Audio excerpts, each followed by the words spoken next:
Thanks to MPB for sponsoring this video.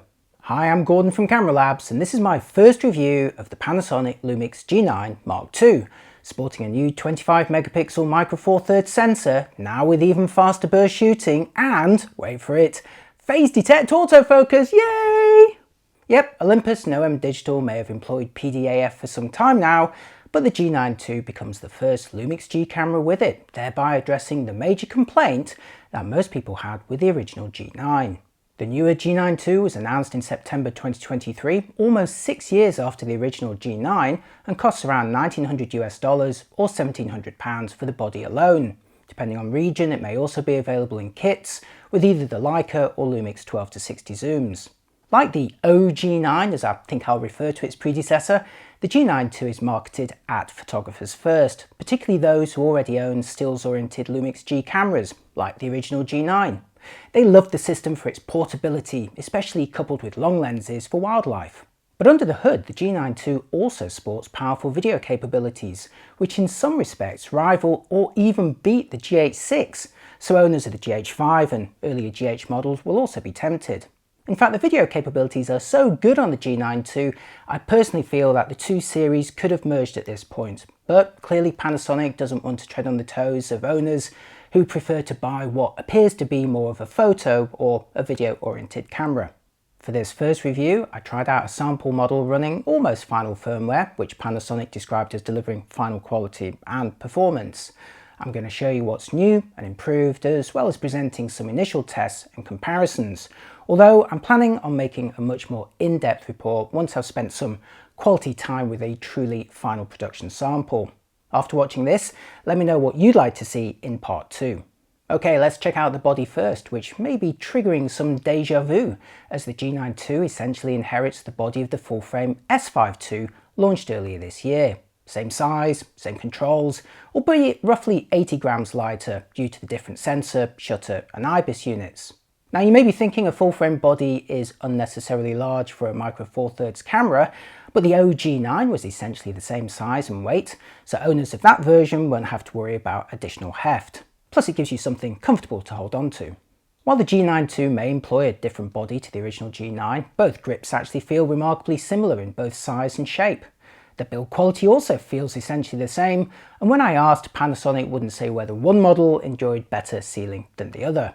By adopting the S5 II body and control layout, I'd also expect the G9 II to be essentially the same as that model in terms of sealing too, although eagle-eyed Lumix fans may notice the vents under the viewfinder head of the S5 II are no longer present on the G9 II. I don't believe this will make much difference to the sealing in practical terms, but it does mean that the G9 II sadly lacks the active cooling of the S5 II, partly to further cement it as more of a stills camera, but I'm sure to also differentiate it from the GH series. The lack of a cooling fan is also going to be a factor in the weight difference. That said, using the default settings, I was still able to record over an hour and a quarter of either 4K 25p or 1080 50p in a warm room, and there's a menu option to allow the camera to get even hotter before shutting down if you like. Before delving into the controls, one small but important difference between the G9 II and its predecessor is swapping rattly strap lugs for fixed slots on the sides. Not only do these avoid unwanted sounds when you're filming, but also make the camera easier to accommodate within a cage if that's the sort of thing you like to do. Moving on to controls, the G9 II is again pretty much identical to the S5 II, which means while there are a number of similarities with its predecessor, there's also a few key changes that are worth noting. Starting from the top left surface is a non-lockable drive dial with positions for single shooting, 2 burst modes, the high resolution pixel shift mode, an interval timer and the self timer. The 2 drive positions are customizable, so you could have, say, the top mechanical burst speed assigned to one and the top electronic burst speed to the other. But like the S5 II, there's no longer the 4K or 6K photo options of the original G9. That said, Panasonic obviously heard our collective complaints about the S5 II and have already added pre-burst options to the G9 II's electronic bursts. So arguably, the most useful 6K photo capability is now available on the new model, but in a more useful form. The original G9 also had its drive dial on the upper left side, but it was beneath a lockable exposure mode dial. In contrast, the G9 II mode dial is now to the right of the viewfinder head, and like the S5 II, it's sadly become non-lockable. That's a shame. This is also where you'll find the power switch collar moved from the shutter release position of the original G9. And while the movie record button is in roughly the same location as before, it's now larger. But by moving the mode dial to this side, there's sadly no more room on the G9 II for the top display panel of its predecessor. These have really gone out of fashion in recent years, with Fujifilm being one of the only companies to still include them on flagship cameras. But I'm sure I'm not alone in mourning their absence. They're useful for checking settings at a glance from above without troubling the main screen, and I also just find them kind of cool. The G9 II's mode dial shares the same options as the S5 II, so along with traditional PASM, you get Intelligent Auto, Creative Movie, S&Q, and 3 custom positions. You can record video while you're in the standard exposure modes, but by setting the dial to Creative Movie, you'll unlock the full menus and quality options. Like the S5 II, the front finger dial is now positioned around the shutter release, turning horizontally like the thumb dial behind it, rather than vertically like its predecessor. Both dials turn with good tactile feedback, and I'm delighted the G9 II's shutter button is no longer as sensitive as the original model. Behind the finger dial are the same 3 hard buttons dedicated to white balance, ISO and exposure compensation as the original G9, which are adjusted by pushing while turning one of the dials. I'm glad they remain here. From the rear, there's an AF mode collar by the viewfinder with a button in the middle to adjust the AF areas. To its right are an AF on button and a joystick, which in a minor but useful upgrade now supports the 8 directions that you'd expect versus the 4 on the previous model. Equally important, the joystick is now more easily within reach compared to the original G9's joystick, which proved a bit of a stretch for my own little thumb. Below these is a large tiltable rear thumb wheel, so with 3 control dials, a drive dial, AF collar and 3 hard buttons, you should be able to adjust pretty much every aspect of exposure, drive and autofocus without entering a menu. Moving on to composition, the G9 II inherits the same 3.68mm OLED viewfinder as the S5 II, and since the panel can be filled by the native 4x3 photo shape, it delivers a taller image with a slightly higher magnification of 0.8 times. I've filmed the actual G9 II viewfinder for you here. While the original G9's viewfinder magnification was technically a tad larger at 0.83 times, I noticed little difference when swapping between them. In terms of detail, both were a step up over the 2.36mm dot viewfinders of many rivals around this price point. You can also boost the refresh rate from 60 to 120Hz, which makes fast panning look smoother, but like many cameras, I did notice a mild drop in viewfinder detail at the faster refresh. The main screen is the same as the S5 Mark II, a 3-inch panel with 1840K dots, making it the same size but more detailed than the OG9. Like its predecessor, it's mounted on a side-hinged, fully articulated mechanism, allowing it to flip and twist to almost any angle, including forward to face you or back on itself for protection. Note the GH6's articulation remains a differentiator here. Down the left side are 2 rubber flaps. Behind the top one are 3.5mm microphone and headphone jacks, while behind the lower flap are USB-C and full-size HDMI ports. Like the S5 II, the single flap for the microphone and headphone jack can very slightly obscure the screen when facing forward. Not a huge deal, but it does seem a bit odd when the original G9 actually avoided this when only using a mic by giving each port its own flap. It's also interesting to recall the OG9 also supported a full-size HDMI port, although today it gives its age away with an old USB 3 dual socket interface. That said, it also has a PC Sync port that's sadly no longer present on the Mark II, so sorry to the strobists out there. Meanwhile, power is provided by the same BLK22 pack as the S5 II, rated at 2200 mAh, making it more powerful than the 1860 mAh battery on the original G9. That said, like the S5 II, it still only squeezes a fairly modest 370 shots out of it under SEPA conditions. And while that's roughly similar to the original G9, the battery life still falls behind the competition a little, although I did find that a fully charged pack could last me a good day shooting with a mix of stills and video, but you will probably want to keep a spare handy. Luckily you can charge and power the camera over USB-C. If you'd like longer battery life or more to hold on to, the G9 II actually has a couple of battery grip options. First is the original BG S5, designed for the first S5 camera, but only offering a 4-way joystick. Second is the new BG1 grip, which now offers an 8-way joystick, and Panasonic tells me this should also work on the S5 II. Not sure about the original S5 though. On the grip side of the camera, you'll find a 2.5mm remote port, plus 2 SD card slots, both supporting UHS-2 speeds like its predecessor, and able to back up photos and video to both cards if desired. So the G9 II does lack the faster CF Express card slot of the G8-6, which can't help but slow down the flushing of a full buffer and limit the maximum video bit rates.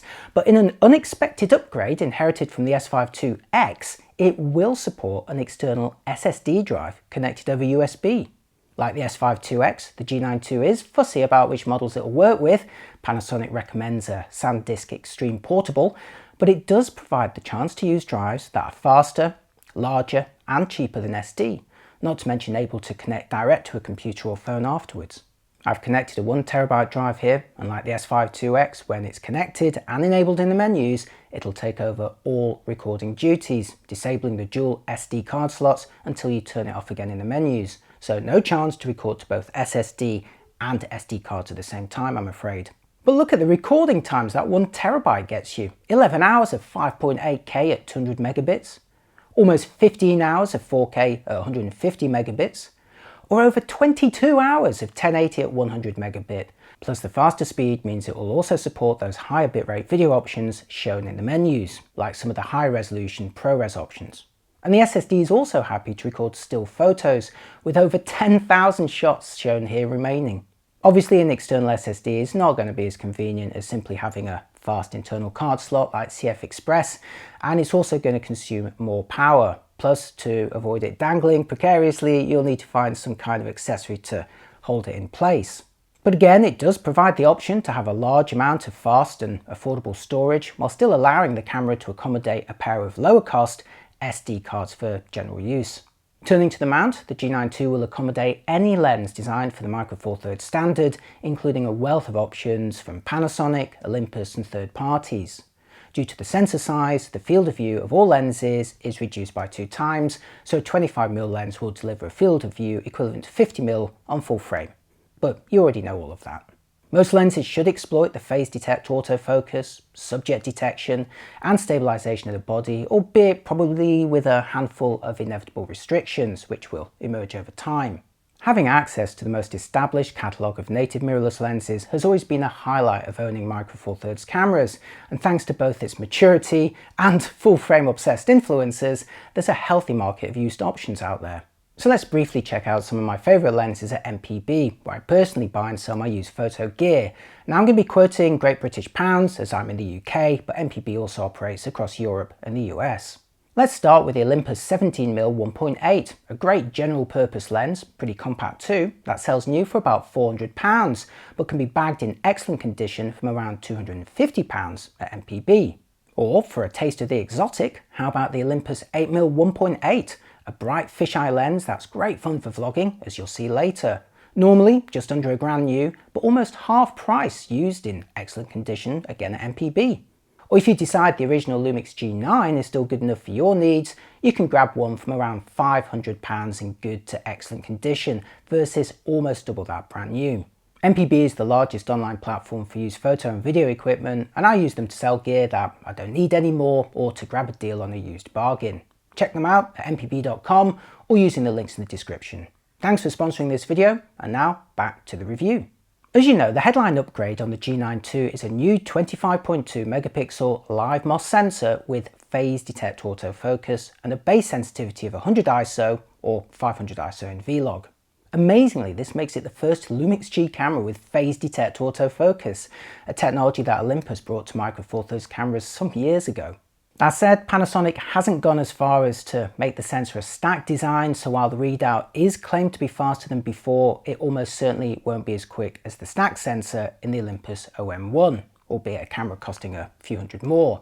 I'd like to make some direct comparisons in a future video, so do let me know what you'd like to see. While it would have been easy for Panasonic to inherit the subject detection algorithms direct from the S5 Mark II, they've actually delivered an upgraded system for the G9 Mark II. Enable AF detection in the menu and you can choose from human, animal, car or motorcycle, with the first two options letting you either detect multiple subject bodies or drill down to an individual face and eyes. In use, I found the face and eye options were great for portraits of single people or animals and birds, but when there was more than one subject or they were a bit more distant, the full body detection was the one to go for. Here I am with the G9 II fitted with the ancient Leica 25mm 1.4 lens, wide open and set to continuous AF, where you can already see how steady the focus is on both me and the background bokeh blobs. Now you may notice some flickering on the blobs, but that's just a frequency mismatch with my LEDs. Concentrate on the actual size of the blobs behind me and you'll see they're behaving pretty well here, avoiding the distracting fluttering effect often seen on earlier Lumix G cameras. Note that you should update the firmware of any lens that you'd like to use, but in the case of my old 25, the update didn't work for some reason, so you're actually looking at an old lens running original firmware from ages ago and luckily working absolutely fine here. Let's give the G9 II more of a challenge here with an Olympus 75mm 1.8, again wide open and in continuous AF.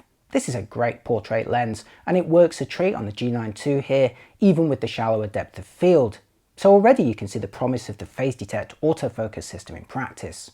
I was also able to try out the G9 II and a selection of bigger lenses at a UK safari park during a press event. You might spot Emily from Micro Four Nerds just behind me here, and if you're into this system, which of course you are if you're watching this video, do definitely check out her channel.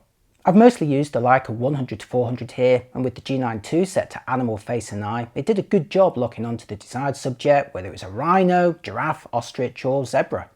As a side note though, I noticed Panasonic is using a traditional small tracking box around the eyes of detected animals and birds, but it's kept the crosshairs when detecting human faces and eyes. Clearly the recognition software was developed at different times, but I personally feel it would be visually more consistent to use either little boxes or the crosshairs. I also had a chance to photograph seagulls in flight with the G9 II and 100-400 zoom, an attractive portable combination for wildlife. I'll show you detailed examples in my follow-up review, but for now I just wanted to say that it locked onto birds' eyes or their body shape from a distance and successfully tracked most of them, at least when avoiding the busiest backgrounds of an urban seafront. Car detection also worked well in my initial tests, quickly placing a rectangle around the nose of vehicles even when they're travelling at high speed. Throughout this review I'll also show you some clips that I've filmed handheld with the G9 II, often at pretty long focal lengths, where the stabilization is proving very effective. This is actually one of the benefits of having a smaller sensor, as the shifting mechanism has potentially more room to operate.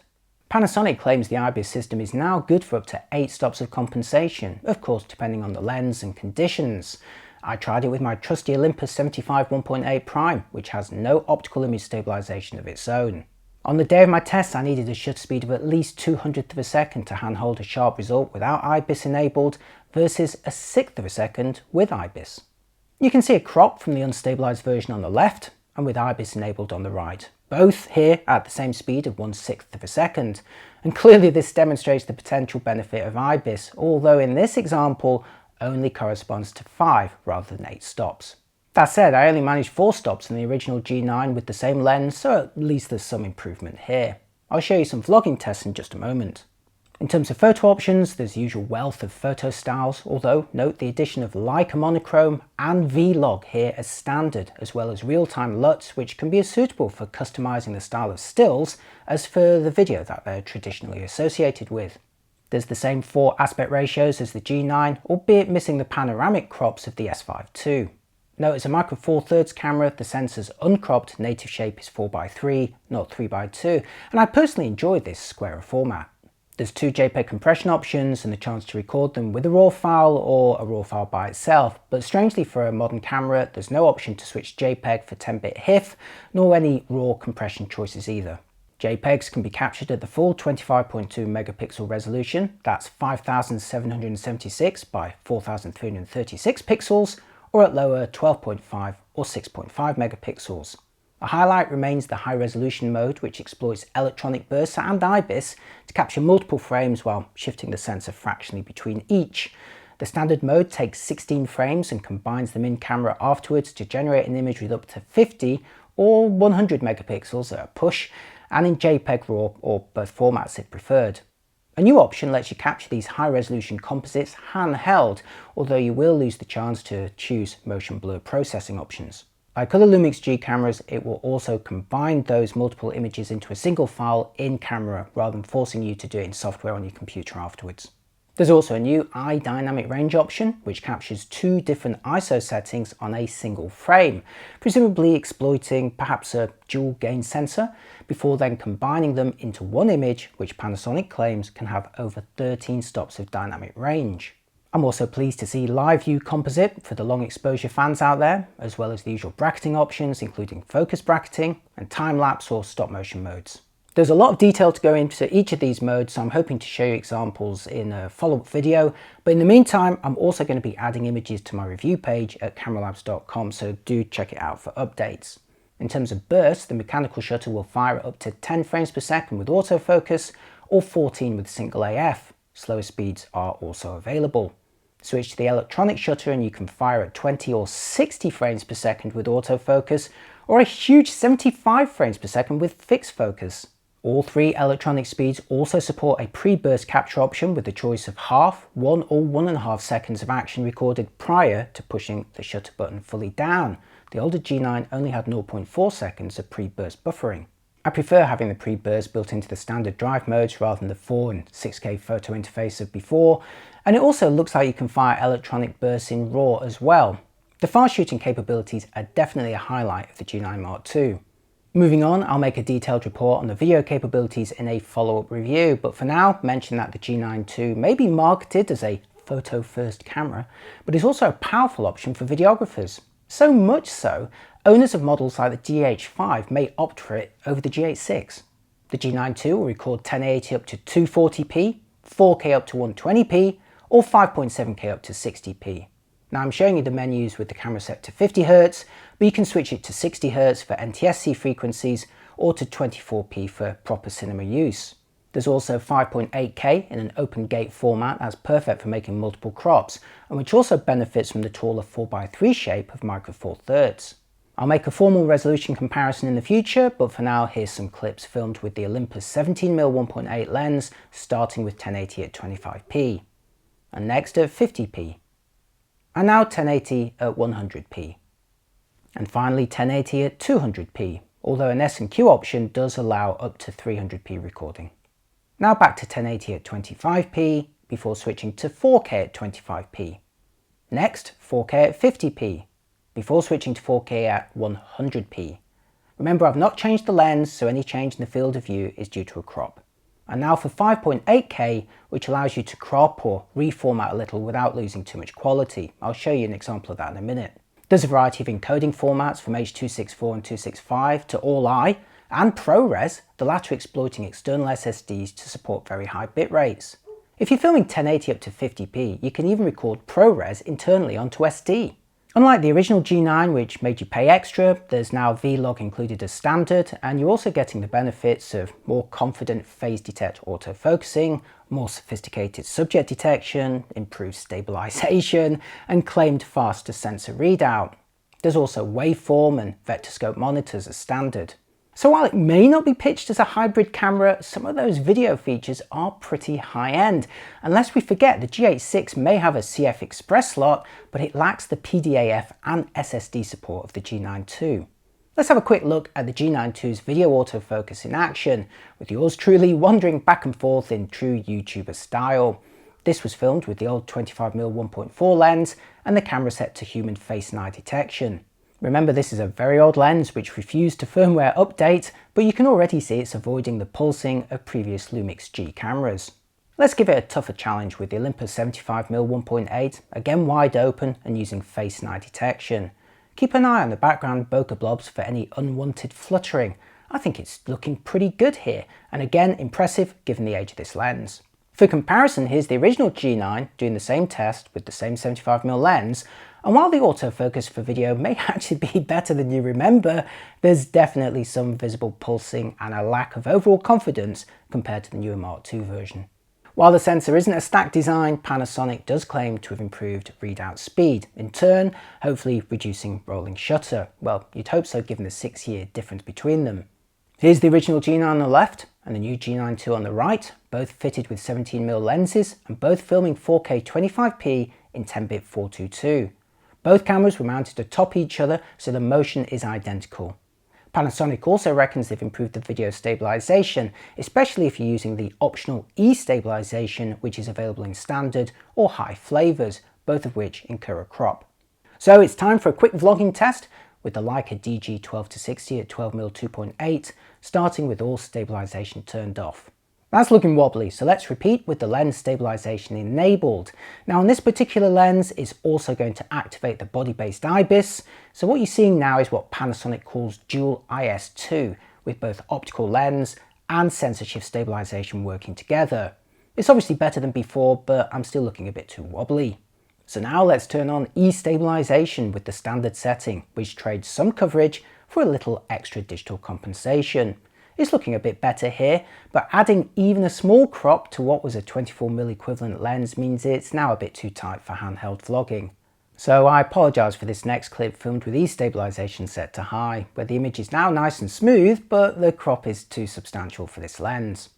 So moving on, I've now switched to the Olympus 8mm 1.8 fisheye lens at 1.8, first with IBIS alone, and now with E-stabilization set to standard, where there's still plenty of coverage to accommodate a crop. Before wrapping up, let's take a look at a clip filmed in 5.8K, where the G9 II records the full 4x3 shaped frame in what's known as an open gate format. This taller image gives you great flexibility in making both wide and tall crops for different platforms from the same footage. So for example, on the left is a traditional 16:9 crop, while on the right is a tall 9:16 crop designed for mobile. And notice how the latter may be cropped widthwise, but now includes greater vertical coverage above and below. It's a genuinely useful feature that's even better given the 4x3 shape to start with, so bonus points to Micro Four Thirds here. And as I vlog my way out of this woodland path, here's my verdict so far. As someone who's used Micro Four Thirds from the very beginning, I'm always happy to see the launch of a new body, proving there's still plenty of life left in the most established mirrorless system. And there's certainly no denying the G9 II is a worthy flagship body, packing the best autofocus and subject detection from a Lumix G to date, ultra-fast shooting with pre-burst options, excellent stabilization, great image quality, and seriously good video, which in some respects outrivals the G8-6. In fact, if you're happy with the format in general, there's little to complain about here, other than wondering whether investing more in a stacked sensor would have made much difference to the target audience. But in a market where the same money could alternatively buy a Fujifilm X-T5 or even Panasonic's own full-frame S5 II, the G9 II really only makes sense to someone who's already committed to Micro Four Thirds, who can exploit its benefits over the other formats. Someone who's bought into the mobility argument and who's looking to upgrade to a top-end body to make the most of their existing lens collection. For these people, it's really only between the G9 II, G8-6 and Olympus OM1. The G9 II is not only the newest of these three, but it's a little cheaper and has faster bursts, not to mention better video capabilities than the OM1 and the G8-6 in some cases. But Panasonic isn't shouting about video on the G9 II, and by the time you're spending this much, it's not a huge stretch to that stacked sensor of the OM1, not to mention a company that's bold enough to run their bodies under a tap, two aspects which will appeal to the wildlife photographers that they're targeting. Should Panasonic have aimed higher for the G9 II, increasing its price perhaps to include a stacked sensor, or maybe merge with the G8 series to deliver a true hybrid flagship? Since it's already so close, why not go the extra mile? I believe it's because Panasonic sees the value in a camera that's aimed more at photographers alone, deliberately underplaying the video side of things. So if you're a brand loyal Lumix owner who mostly shoots stills, and you've been waiting patiently for a G9 upgrade to make the most of your Micro Four Thirds lenses, then the G9 II is definitely for you. It's a great camera overall, but I do feel that Panasonic is marketing it to a very specific audience that could have been broader. If you're into video, I'd also strongly recommend considering the G9 II, as ironically it could actually end up being one of the strongest options for the money, and for me is actually preferable to the G8-6. And that's it for my first video about the Lumix G9 II. I'd love to hear what you think in the comments, especially how it compares to other options. Remember, there's pros and cons to every format, so play nicely. I'm also hoping to make more videos about the G9 II, not only taking a more detailed look at some features and the quality, but also comparing it to some models, especially including the Olympus OM1. Now that you've reached the end of this part, thanks for watching. Please do let me know what you'd like to see tested in future ones, and I'll do my best to include it. Which only leaves me to say thanks for watching and thanks to MPB for sponsoring this video. As always, if you have used photo or video gear to buy or sell, do check them out at mpb.com. See you next time. Thanks for watching. Bye bye.